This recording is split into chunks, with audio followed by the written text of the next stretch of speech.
ఓం నమో వెంకటేశాయ. General గా నేను జాతకాలు చెప్పేటప్పుడు దేశ కాలమాన పరిస్థితులను అని చెప్తా ఉంటా.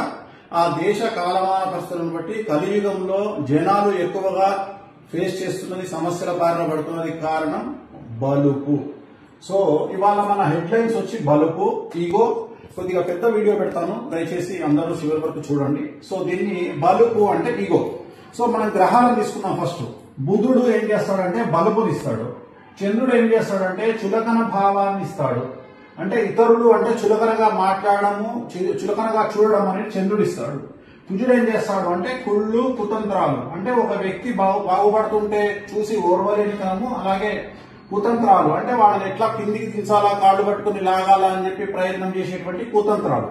సో ఒక వ్యక్తి ఇలాంటి పనులు ఎందుకు చేస్తాడు అంటే, ఒక వ్యక్తికి ఈగో ఎందుకు వస్తుంది, ఒక వ్యక్తికి చులకన భావం వేరే వాళ్ళంటే ఎందుకు వస్తుంది, ఒక వ్యక్తి ఇతరులను చూసి కుళ్ళుకోవడము లేదా కుతంత్రాలు చేసి అతన్ని కిందికి లాగడము లాంటివి ఎందుకు చేస్తాడు అంటే, ఎవరి జాతకంలోనైతే బుధుడు లేదా చంద్రుడు లేదా కుజుడు 1వ స్థానంలో అంటే లగ్నంలో, 6వ స్థానంలో, 8వ స్థానంలో, 12వ స్థానంలో, అలాగే చంద్రుడు 1, 6, 8, 12, అలాగే కుజుడు 1, 6, 8, 12, లేదా ఈ చంద్రుడి మీద, బుధుడి మీద, కుజుడి మీద శని దృష్టి ఉన్నట్లయితే, ఈ ముగ్గురిలో శని దృష్టి ఉన్నట్లయితే, సో వీళ్ళు ఇలాంటి పనులు చేస్తారు. బేసిక్ గా ఇలాంటి పనులు ఎందుకు చేస్తారంటే, ఈ చంద్రుడు, కుజుడు, బుధుడు అనేటువంటి వాళ్ళు నేను చెప్పినట్లుగా లగ్నంలో 6, 8, 12లో ఉండడం వల్ల ఇలాంటి పనులు చేస్తారు. అలాగే శని దృష్టి ఉండడం వల్ల కూడా ఇలాంటి పనులు చేస్తారు. సో మరి ఇలాంటి పనులు చేసినప్పుడు వాళ్లకు ఇవాళ మనం బాగానే ఉంటాం. అంటే ఉదాహరణ, ఒక పదవిలో ఉన్న వ్యక్తి తను తోపు పనులు చేసినప్పుడు ఇప్పుడు ఎలాంటి వాళ్ళు ఇలాంటి బిహేవింగ్ చేస్తారు. ముందుగా రాజకీయంలో ఉండే వాళ్ళు పదవిలో ఉన్నప్పుడు వాళ్ళ బిహేవింగ్ అనేటువంటిది చాలా విచిత్రంగా ఉంటుంది. అలాగే డబ్బు, హోదా ఉన్న వాళ్ళు చాలా విచిత్రంగా బిహేవ్ చేస్తారు. ఉదాహరణ, డబ్బు అనేటువంటిది రాజభోగం కిందికి వస్తుంది. రాజభోగం అంటే విపరీతమైన లగ్జరీస్, కార్లు, బిల్డింగులు, వ్యాపారాలు, ఇతరత్రా చాలా ఉన్న వాళ్ళను డబ్బు ఉన్న వాళ్ళను అంటారు. అలాగే హోదా ఉన్న వాళ్ళు, దీంట్లో బ్యూరోక్రాట్లు, ఐపీఎస్లు, ఐఏఎస్లు, ఎంఆర్ఓలు, ఆర్డీఓలు, జాయింట్ కలెక్టర్లు, లేదా ఇన్కమ్ ట్యాక్స్, సిబిఐ అలాంటి వాటిల్లో పనిచేసే వాళ్ళు, వీళ్ళందరూ కూడా దీని కిందకి వస్తారు. అంటే హోదా అంటారు దాన్ని.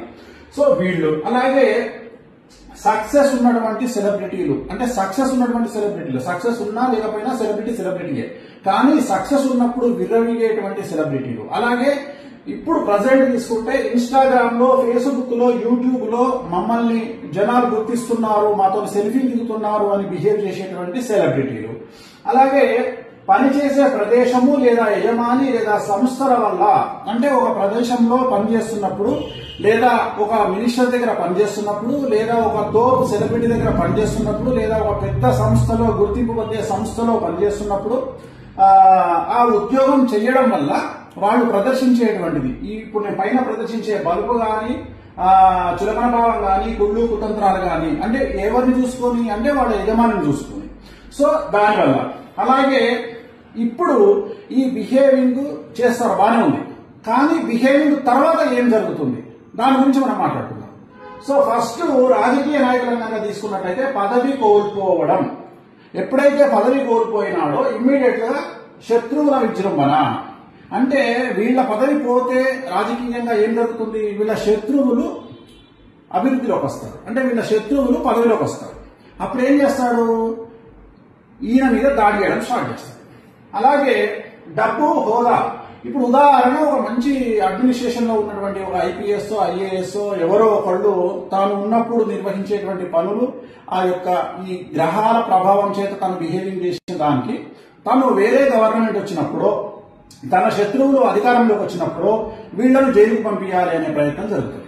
ఇది రాజకీయ నాయకులకు ఉంటుంది, బ్యూరోక్రాట్స్ కు ఉంటుంది. ప్రజెంట్ మనం ట్రెండ్ చూస్తా ఉన్నాం. ఇప్పుడు భారతదేశంలో ఈ ట్రెండ్ చాలా ఎక్కువగా ఉంది. సో ఎవరైతే రాజకీయ నాయకులు ఉంటారో, లేదా మంచి పదవిలో ఉండేటువంటి రాజయోగంలో ఉంటారో, అంటే ఐఏఎస్ కానీ, ఐపీఎస్ కానీ, ఇతరత్ర సెక్రటరీస్ కానీ, ఓఎస్డీ కానీ, ప్రిన్సిపల్ సెక్రటరీ కానీ, వాళ్ళందరూ వేరే వాళ్ళు రూలింగ్ లోకి వచ్చినప్పుడు జైలుకు పోయేటువంటి అవకాశాలు ఉంటాయి. సో నెక్స్ట్ హోదా. హోదా అంటే మనం ఆ పొజిషన్ అనుకున్నాం. అలాగే డబ్బు, బాగా డబ్బుండి, బాగా మంచి విపరీతమైన ప్రాపర్టీస్ కొనుక్కొని, లేదా విపరీతంగా డబ్బు సంపాదించి, విపరీతమైనటువంటి లాభాల్లో వ్యాపారాలు చేసి డబ్బులు సంపాదించి, ఆ డబ్బు వల్ల ఈ 3 గ్రహాల వల్ల బలుగును ప్రదర్శించే వాళ్ళు ఉంటారు. వాళ్ళ జాతకంలో సడన్ గా వాళ్ళు సంపాదించిన ప్రాపర్టీస్ కోల్పోవడము, లేదా ఇన్కమ్ ట్యాక్స్ రైట్స్ జరిగి, లేదా సిబిఐ రైడ్లు జరిగి, లేదా ఈడీ రైడ్లు జరిగి ప్రాపర్టీస్ సీజ్ అవ్వడము, బ్యాంకులు సీజ్ అవ్వడము, అకౌంట్లు సీజ్ అవ్వడము, అలాగే సడన్ గా ఫ్యామిలీ అంతా వెళ్తుంటే యాక్సిడెంట్ లో చనిపోవడము, లేదా సడన్ గా ఫ్యామిలీలో ఆర్థిక పరమైనటువంటి కొట్లాటలు జరిగి తోబుట్టువులు, బంధువులు ఇలాంటి వాళ్ళు కేసులు వేసి న్యాయపరమైనటువంటి వ్యవహారాలు ఎదుర్కోవడము, అలాగే మంచిగా నడిచేటువంటి వ్యాపారం సడన్ గా, అంటే ఉదాహరణ సంవత్సరానికి 100 కోట్ల టర్న్ ఓవర్ అయ్యేటువంటి వ్యాపారం సడన్ గా డబల్ డిజిట్ కు పడిపోవడం, అంటే బిలో 100 కోట్లలోకి పడిపోవడము, ఇలాంటి సమస్యలన్నీ ఎదురవుతాయి. నెక్స్ట్ తీసుకుంటే మనకు సక్సెస్. సో ఈ సక్సెస్ ఏంటి అంటే ఈ సెలబ్రిటీ స్టేటస్. ఈ సినిమా హిట్ ఉన్నప్పుడు ఒకలాగా బిహేవ్ చేస్తారు, సినిమా హిట్లు అయిపోయిన తర్వాత ఒకలాగా బిహేవ్ చేస్తారు. సినిమా హిట్లు అయిపోయినప్పుడు రెచ్చిపోతారు, సినిమా హిట్లు లేనప్పుడేమో డిప్రెషన్ లోకి వెళ్ళిపోతారు, రూమ్ లో నుండి బయటికి రారు. అలాగే నెక్స్ట్ సెలబ్రిటీ, ఇన్స్టాగ్రామ్ కానీ, యూట్యూబ్ కానీ, ఫేస్బుక్ కానీ, వీళ్ళకి ఏంటంటే సెల్ఫీలు ఇస్తే చాలు, సో రచ్చ. సో వీళ్ళలో ఎప్పుడు సడన్ గా వీళ్ళకున్న ఫేమ్ తగ్గిపోవడం, వీళ్ళ అకౌంట్ క్లోజ్ అవ్వడం, ఉదాహరణ ఇన్స్టాగ్రామ్ అకౌంట్ పోయింది, యూట్యూబ్ అకౌంట్ పోయింది, ఇలాంటి అకౌంట్ పోయినప్పుడు వీళ్ళు సమస్యల బారిన పడడం, అంటే వీళ్ళకు వచ్చే ఇన్కమ్ సోర్స్ తగ్గిపోతుంది. యూట్యూబ్ లో పెట్టే కంటెంట్ ఎప్పుడైతే పెట్టలేరో తగ్గిపోతుంది. అలాగే ఎక్కువగా సెలబ్రిటీలు బయటకు వచ్చినప్పుడు ఏమైందంటే మీడియా అటెన్షన్, జనాల అటెన్షన్ వాళ్ళ మీద ఉండి వాళ్ళ మీద లేనిపోయినటువంటి ప్రాపగండా జరిగి, నెగిటివ్ ప్రాపగండా జరిగి, దాన్ని కొంతమంది ఎదుర్కొని తలెత్తుకొని ఫైట్ చేసి బయటకు వచ్చేవాళ్ళు ఉంటారు, కొంతమంది డిప్రెషన్ లోకి వెళ్ళేవాళ్ళు ఉంటారు. సో దానివల్ల డిప్రెషన్ లోకి వెళ్ళడము. నెక్స్ట్ పనిచేసే ప్రదేశాల వల్ల ఎక్కువగా బలుపును ప్రదర్శించడం, అంటే ఉదాహరణ ఒక దగ్గర పనిచేసే వ్యక్తి తన యజమాని చూసుకోనో, తన పదవిని చూసుకోనో, తన పలుకుబడిని చూసుకోనో రెచ్చిపోయి తీరా ఉద్యోగం నుండి యజమాని తీసేశాడు, లేదా తనే ఆ ఉద్యోగం నుండి బయటికి రావాల్సి వచ్చింది. సో ఉద్యోగం లేకపోతే తన పరిస్థితి ఏంటి? సో తను ఎవరెవరినైతే బాధించాడో వాళ్ళందరూ టార్గెట్ చేసే అవకాశం ఉంది. సో ఆ ఉద్యోగం లేకపోవడం వల్ల ఫైనాన్షియల్ ఇబ్బందులు ఎదుర్కొనే అవకాశం ఉంది, సమాజంలో 10 మంది దాడి చేసే అవకాశం ఉంది. సో ఇవన్నీ, ఈ సమస్యలన్నీ వీళ్ళు ఎందుకు బిహేవ్ చేస్తారో అనేది మనం చెప్పుకున్నాం. ఎప్పుడు వస్తాయి సమస్యలు అనేది మాట్లాడుకుందాం. సో మన జాతకం బాగున్నప్పుడు మనం బిహేవ్ చేస్తాం. ఉదాహరణ గురు మహర్దశ, శుక్ర మహర్దశ, రవి మహర్దశ, చంద్ర మహర్దశ, సో ఇవన్నిట్లలో యోగించినప్పుడు, కొన్నిసార్లు శని మహాదశ, ఇవన్నీ యోగించినప్పుడు మనము రెచ్చిపోతాం. అంటే ఉదాహరణ మనకు నెలకు 5 లక్షలు వస్తుంది కదా అని చెప్పేసి మనం ఏం చేస్తాము, 5 లక్షలకు సంబంధించిన ఇన్స్టాల్మెంట్లు అన్ని పెట్టుకుంటాం, కమిట్మెంట్లు. సడన్ గా మన ఉద్యోగం పోయింది. ఏంది పరిస్థితి? 5 లక్షల రూపాయలు రావడం ఆగిపోయింది. ఏంది పరిస్థితి? ఫైనాన్షియల్ గా మనం ఇన్స్టాల్మెంట్ కట్టలేదు. మనం తీసుకున్నటువంటి వాటికి, ఉదాహరణ కారు, ఇల్లు, ఇతరత్ర అవన్నీ స్టక్ అయిపోతాయి. అలాగే మన దగ్గర 10 కోట్లు ఉంటే మనం 20 కోట్ల వ్యాపారం చేయడానికి ప్రయత్నం చేస్తాం. సో ఇవన్నీ, అలాగే మన దగ్గర 2 కోట్లు ఉంటే ఏదో ఇంట్రెస్ట్ వస్తుంది కదా అని ఎవరికో అప్పిస్తాం, సో వాడు ముంచేస్తాడు. సో ఇవన్నీ ఎప్పుడు వస్తాయి అంటే ఏది నాటి శని నడిచినప్పుడు, అష్టమ శని నడిచినప్పుడు, అర్ధాష్టమ శని నడిచినప్పుడు, వ్యయ గురువు ఉన్నప్పుడు, అలాగే రాహు దశ, కేతు దశ నడిచినప్పుడు, అలాగే కుజ దశ నడిచినప్పుడు. అంటే ఈ దశా చిత్రాలు ఎప్పుడైతే మీ జాతకంలో వస్తాయో, ఉదాహరణ ఏది నాటి శని ఇప్పుడు ప్రస్తుతము కుంభం, మీనం, మేషరాశికి నడుస్తోంది, అష్టమ శని సింహరాశికి నడుస్తోంది, అర్ధాష్టమ శని మనకి ఎవరికి నడుస్తుంది? అర్ధాష్టమ శని ధనుస్సు, మకరం, వృచ్చికం, ధనుస్సు, మకరం, కుంభం, అంటే ఇప్పుడు ప్రజెంట్ ధనుస్సు రాశికి నడుస్తుంది. సో ధనుస్సు రాశి. అలాగే వ్యయ గురువు అంటే ప్రజెంట్ ఇప్పుడు ఎవరికి? కర్కాటక రాశికి ఉన్నాడు. రేపు వచ్చే నెల అక్టోబర్ 17వ తేదీ సింహరాశిలోకి వెళ్తున్నాడు, సింహరాశికి వ్యయ గురువు అవుతున్నాడు. సో రాహు దశ ఎవరికి నడుస్తుంది, కేతు దశ ఎవరికి నడుస్తుంది, కుజ దశ ఎవరికి నడుస్తుంది.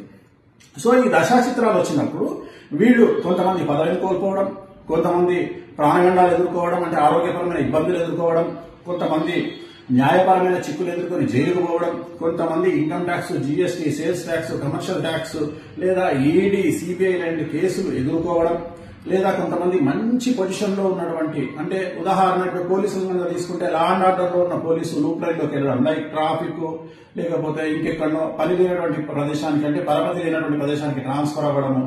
అలాగే ఐఏఎస్లు, బ్యూరోక్రాట్లు, పెద్ద లెవెల్లో ఉండే ఐఏఎస్లు, ప్రిన్సిపల్ సెక్రటరీస్ నామమాత్రమైనటువంటి పోస్టులకు వెళ్లడము. సో ఇవన్నీ కూడా ఎదుర్కొనేటువంటి అవకాశాలు ఉంటాయి.